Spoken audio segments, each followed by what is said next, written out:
i-explain ko sa inyo yung Go High Level sa mabilis na paraan. So, yung GHL, it's an all-in-one tool kung saan dati, pag gusto mo mag-start ng online business, gusto mo mag-start ng internet marketing, kailangan mo pa ng ClickFunnels, kailangan mo ng Calendly, kailangan mo ng Zapier, kailangan mo ng ActiveCampaign, all of these different tools.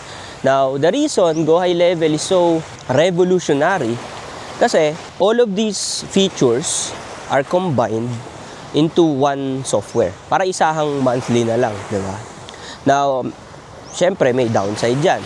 The main downside ng Go High Level, pinagsama-samang tool siya, the main downside is hindi siya the best at one thing.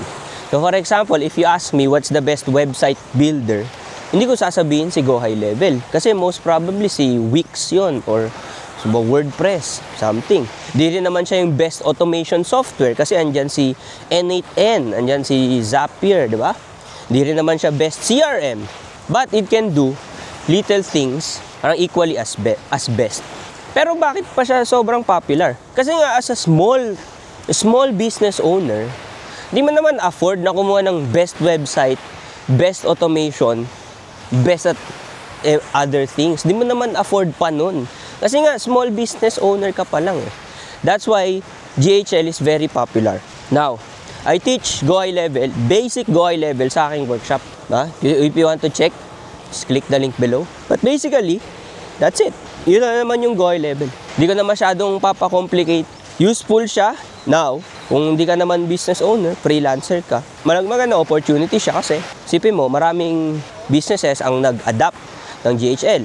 So, kung marunong ka sa GHL, marami kang opportunities, marami kang magagandang careers na pwedeng pasukan. Marami mga companies ang kailangan ng GHL o ng Go High Level specialist. Tapos, may another level pa.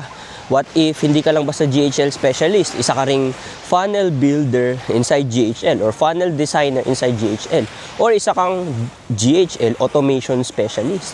Diba? Sobrang dami yung mga opportunities. Ako, personally, I use it sa lahat ng, all my business, to manage my own business, to automate my own business. And nagbebenta rin kami ng automation to smaller business owners. So, yeah, making money off of GHL.